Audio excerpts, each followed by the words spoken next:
Assalamualaikum dan salam sejahtera, bersama saya Najib Aruf, dan ini adalah cerita seperti biasa. Cerita ini kami paparkan kepada anda tentang cerita pengalaman wartawan Astro Awani mengumpul bahan berita, dan pada jam ini kita sudah pasti tertumpu kepada keadaan dan juga perkembangan semasa berkaitan dengan laporan kami tentang kapal yang hampir karam di Miri, dan juga beberapa laporan yang kami sediakan melaporkan tentang dua anak kapal yang terbunuh dalam insiden tersebut dan juga selebihnya berjaya diselamatkan, dan juga kini usaha membawa mereka pulang ke daratan ke pelabuhan Miri itu masih lagi giat dijalankan, dengan sebahagian besar sudah pun tiba dan juga dibawa ke hospital untuk mendapatkan rawatan.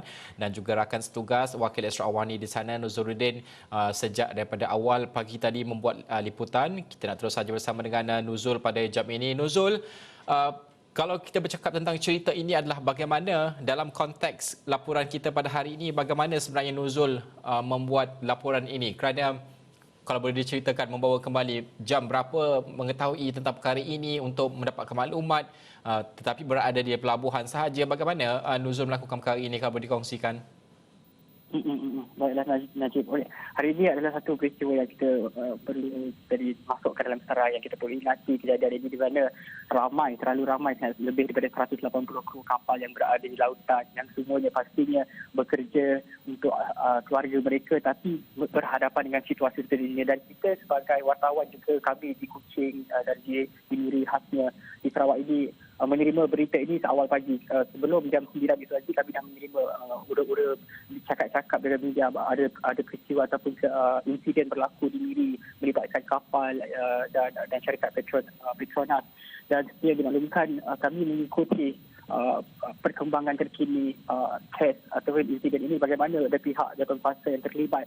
Pada ketika itu kami di Miri dan mengerahkan sahabat-sahabat kita daripada Astro Awani untuk berada di lokasi, walaupun pada ketika itu belum ramai yang datang, kerana berita ini diterima dan ada beberapa ahli keluarga juga yang sampai awal di lokasi kejadian, kerana mereka, saya percaya mereka antara yang menantikan dengan penuh debaran, dengan penuh berdebarlah bagaimana keadaan keluarga mereka yang berada di laut ketika itu. Dan untuk makluman juga, hari ini di Miri ada juga acara ataupun majlis Yang Amat Berhormat Ketua Menteri Sarawak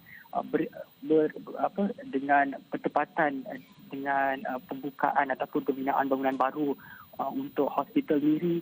Dan wartawan kita terpaksa tinggalkan sekejap acara Ketua Menteri dan kita pergi untuk meninjau bagaimana situasi berada di sana. Dan situasinya adalah dapat dilihat bagaimana keadaan search and rescue itu.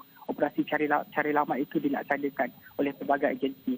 Memang agak sukar dengan keadaan cuaca yang tidak menentu. Kita faham dengan keadaan COVID-19 juga, kita terpaksa mematuhi dan akur kepada prosedur operasi standard yang dilaksanakan oleh agensi keselamatan, dan yang mana bila setibanya di lokasi kejadian, pihak berkuasa khususnya PDRN, Polis Raja Malaysia, melaksanakan tanggungjawab untuk menghalang individu yang tidak berkenaan untuk berada di lokasi kejadian, kerana kita khawatir dengan keadaan yang sesak padat ia boleh meningkatkan risiko jangkitan COVID-19. Dan sama-sama kita menunggu ketibaan kru-kru ini, Najib. Nuzul, bagaimana kalau boleh digambarkan kawasan di pelabuhan Miri itu, tempat Nuzul berada dan juga tempat mereka mendarat untuk mangsa-mangsa yang selamat itu, bagaimana keadaannya? Adakah sesak, adakah sempit kawasan itu, atau bagaimana keadaannya? Jika kita dapat lihat daripada visual yang telah dipaparkan, keadaan jeti itu seperti jeti biasa, panjang, ada kawasan untuk pelabuhan kapal-kapal. Dan di situ pihak jawatankuasa yang terlibat menyusun atur mengikut zon-zon tertentu. Kerana apabila tibanya kru-kru kelak, seawal kita faham, seawal jam 11.46 ada dua kru berjaya didaratkan di pelabuhan tersebut, dan mereka akan melalui zon-zon tertentu yang telah ditetapkan untuk melalui proses prosedur operasi standard SOP kesihatan.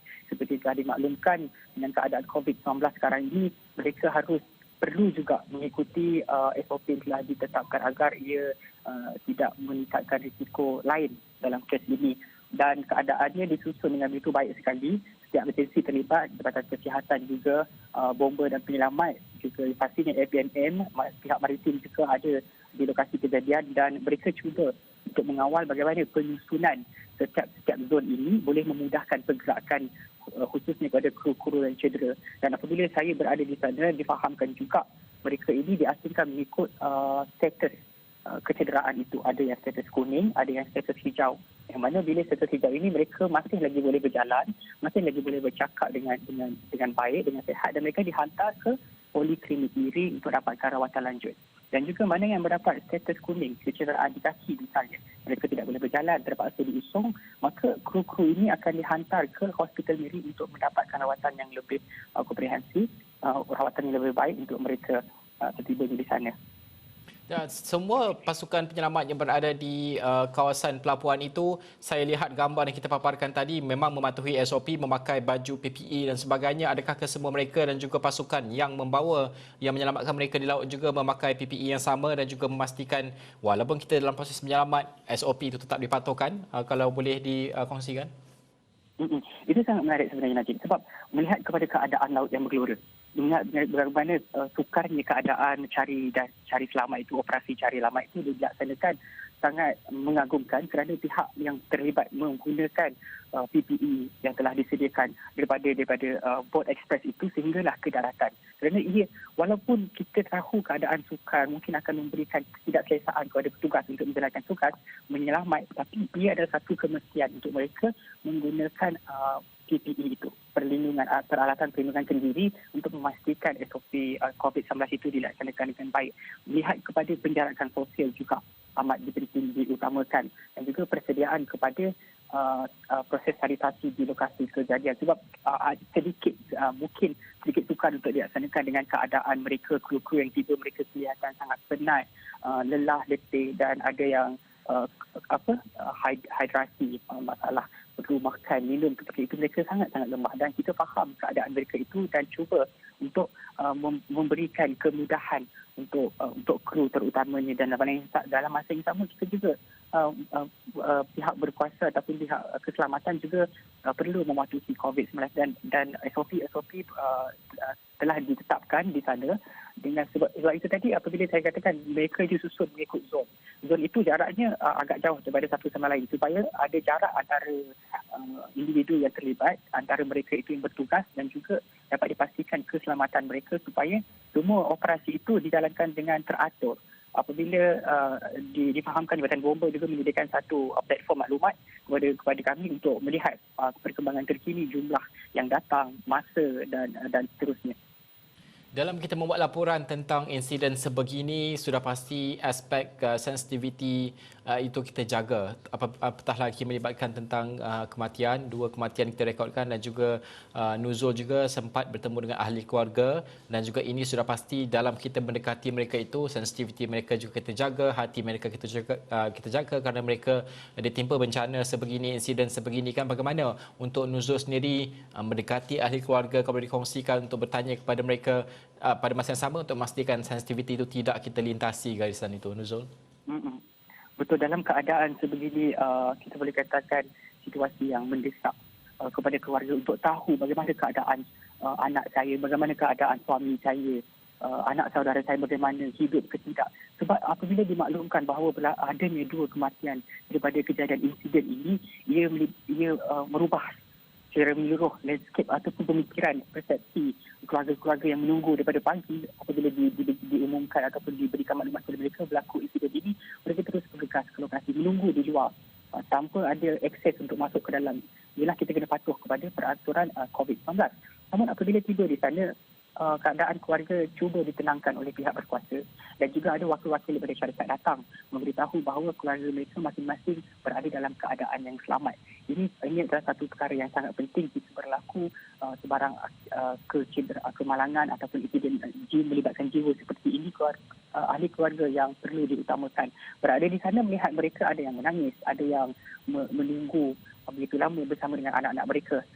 Kita sebagai wartawan berada di sana menyelami, bercakap-cakap dengan mereka bagaimana bila menerima berita, bagaimana keadaan, perasaan. Ada yang katakan kami redha, kami bersedia menunggu apa sahaja berita, yang penting biarlah mereka sampai di daratan, tak ada yang berada di laut jika berlaku sesuatu kemalangan jiwa. Biarlah jasad itu tiba dekat daratan itu supaya keluarga mereka dapat melihat keluarga mereka itu dalam keadaan yang selamat.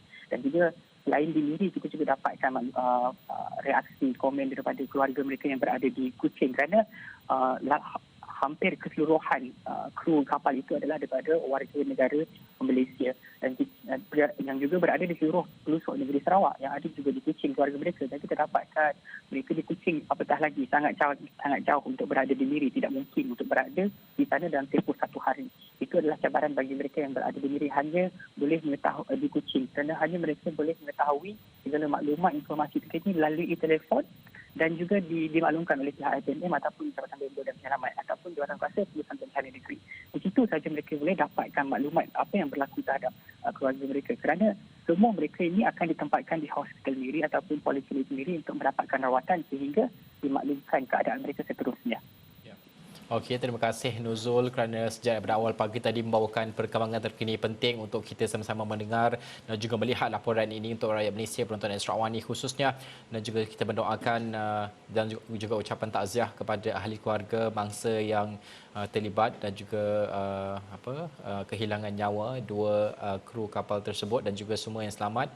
Alhamdulillah. Dan juga akan terus membawakan perkembangan terkini situasi semasa sudah pasti. Terima kasih Nuzuluddin Abdul Razak, itu Wakil Astro Awani Sarawak, membawakan perkembangan terkini. Segala rangkuman laporan ini ada di laman web kami astroawani.com, dan juga sudah pasti Awani 7.45 juga kita akan melihat aspek dan juga laporan berkaitan dengan insiden kapal di Miri Sarawak. Kita akan berhenti rehat seketika. Kita kembali selepas ini.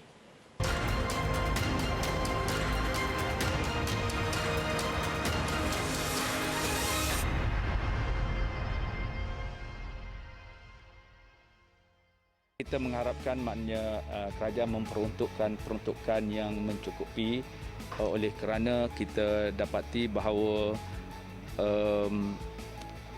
apabila berlaku COVID-19 ni, antara kebimbangan yang berlaku dalam negara ini ialah bimbangnya rakyat sekiranya bekalan makanan tidak mencukupi.